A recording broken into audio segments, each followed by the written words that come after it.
Right, well now that I've got the obstacle addressed and the router table can now do the project that I want it to do, we can get back to the wardrobe and do the door. Right, so what I've got next to do is I want to put around the top of here, it's a 5-inch OG shaped skirting board, which I put around the rest of them, so it's just to blend it in to keep everything matching. But I've got to do that before I can determine the exact height here and make the door. It's only going to be one door, so nothing too much. 3 inches, standard European cabinet inches, and a bar handle like we've got there. So that's it. Now I've got a piece for that, so we'll get that cut first and get that fitted. Right, so what I need for around the top is this. As I say, it's just a Taurus moulded piece of 5-inch skirting board. That's 120 mil, I think it is. Officially, or is it 125? It's 120. So it's 120 mil. Well, I'll call it 5 inches. Right, the two sides I want 18 inches, and across the front I want 720 millimeters. Yeah, combination of both. Do you know, I do that quite a lot. Whenever I'm measuring stuff, it's where whichever mark is the most exact to the point is which I use, whether it be imperial or whether it be metric. To me, it doesn't matter. Metric, 450, 18 inches, there is a slight difference. It dropped dead on the 18 inches. It's easier for me to remember that than a fraction of millimetre. So, I always do it that way around. Okay, now that measurement is the inner part of the box. Now you know when you're doing a mitre, you're doing a framework like a picture frame or anything like that, the inner is one size, the outer is the other, and your mitre must go the correct way or you will get the wrong size of finish. So, start off with I want the mitre, the corners, at 45. But remembering that the measurement is on the inner. So for simplicity, on the two end ones, I'm going to do them a little bigger than I need. So I wanted 450. I'll knock it out at 470. Okay, no, it's over. And then I'll just chop it down again later.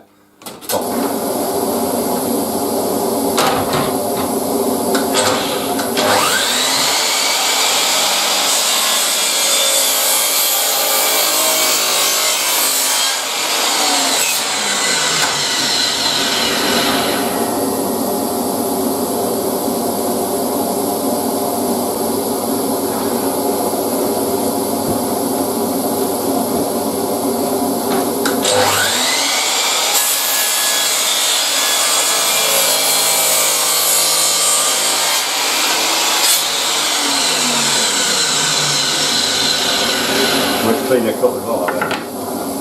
Right.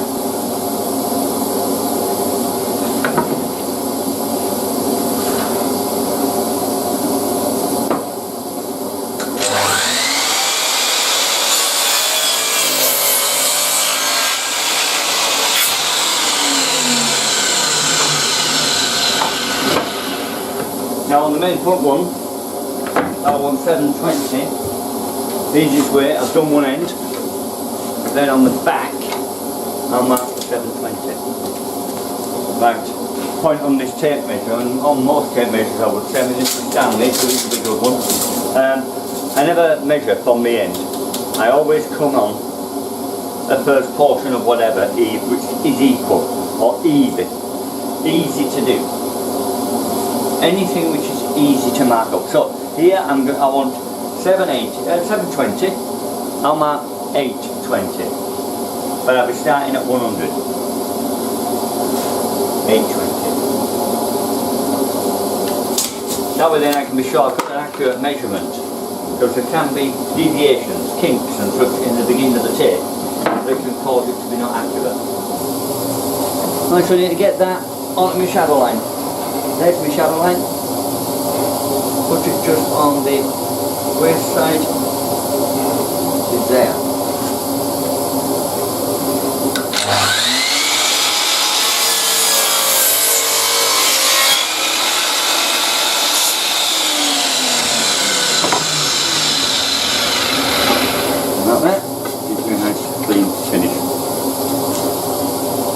Same again, I'm going to measure in 18 inches, set it to 2, I'll measure 20 inches.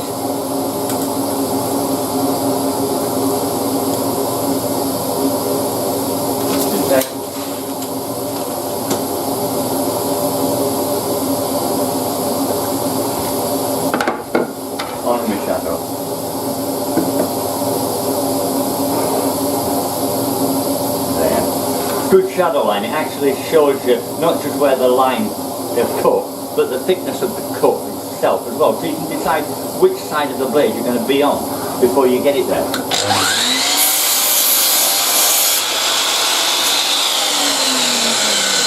you can see, only just, you can see my pencil mark, just the edge of it is still there.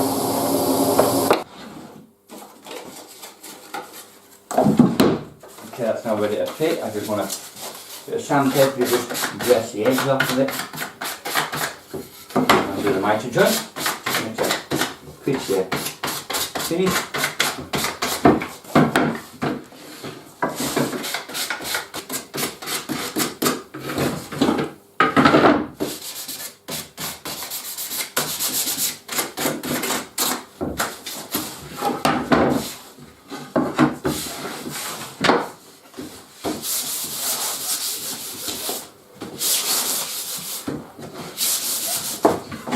I'll give it a primer coat already of an emulsion, the rest of it has got a stain and grain system on it because of the Conti-Board.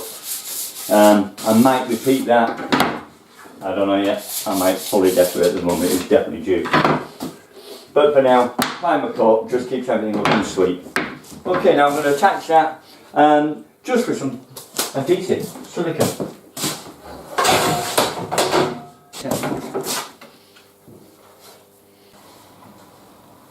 Okay, now for the dough itself. I'm going to be using a sheet of 18mm MDF. I want 720 by the full length first. That's what I'll do.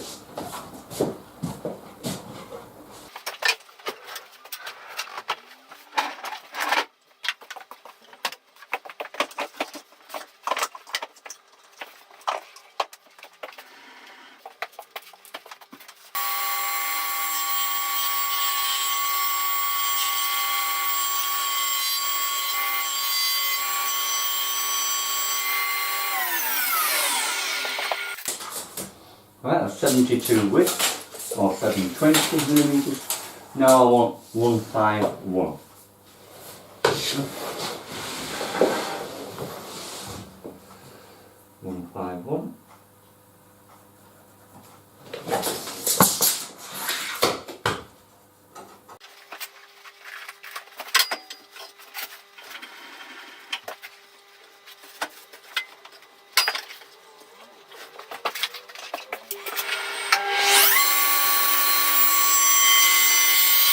Okay, hinges.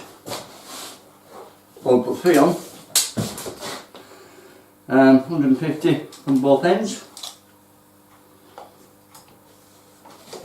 Not 160, why did I do that? Don't know. Right.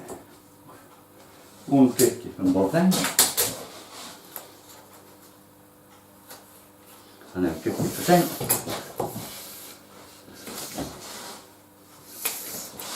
75.5 is that.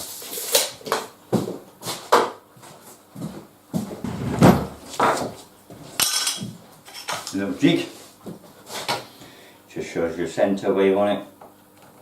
Nothing else really you need from it.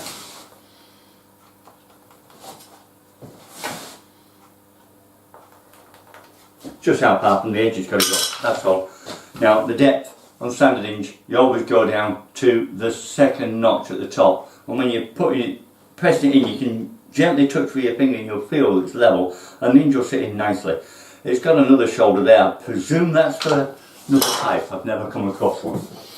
Hinges, now it's a pretty big board, so I've set up a couple of props either side. You're not going to be able to balance it if you don't, not unless you've got a massive table on your drill press, which I haven't. I've got a big one, but I've not got one that big. And as it is, I ain't got it set up anymore. Right.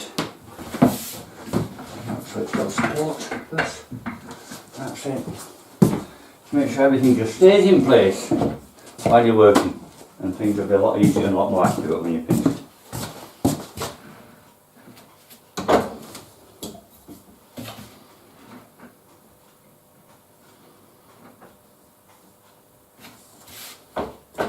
That's it.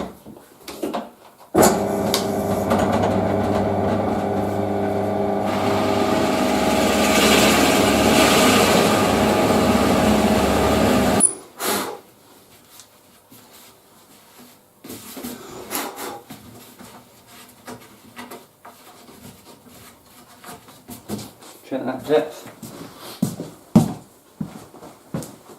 A fraction too deep is better than a fraction too shallow. And that is just perfect. Reason being, you don't want to be held proud. But you don't want to go in too deep because you can puncture right through the other side and you don't want to be doing that. Okay, here we go.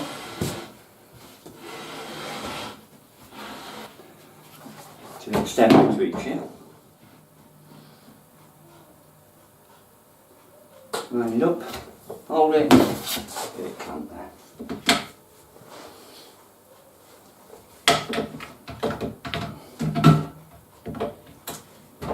That's it. Now it won't hook.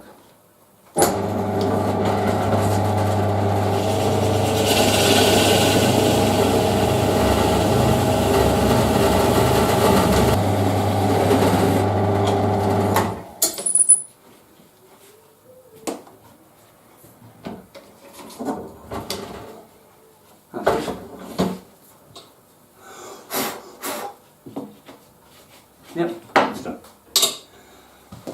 Okay, and same the other way.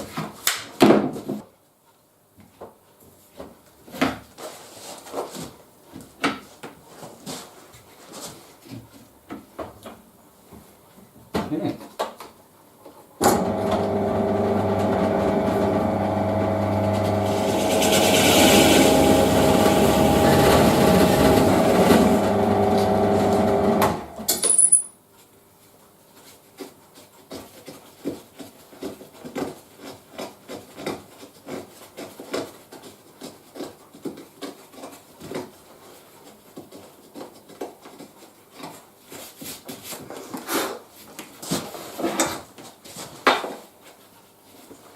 Okay, that's the third one done.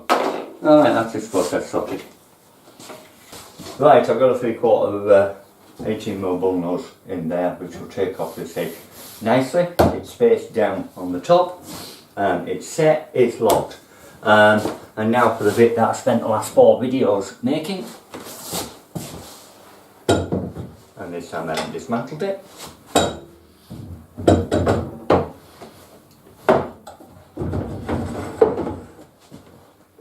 Okay, I made a little hole in here to put the Allen key in.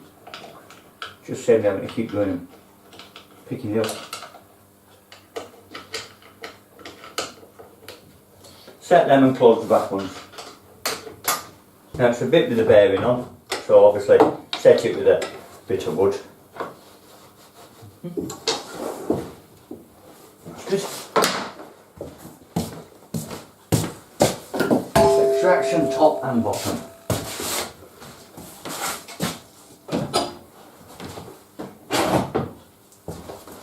Now then, as to this end, I can use the sliding table. Right all the way down, yeah, that's I think. Slide it up through the fence, which is there, and then lock it here. Now obviously I'm going to be guiding it as well, but this should just help it free move. Now the only thing I would say the concern on this end is that with it being so big, this is likely to lick, and it would have been a lot better if the other one was being used and I could have put in my feather boards. But as it is, I can put in this homemade one, which will just help keep things down a little bit more than what it is now.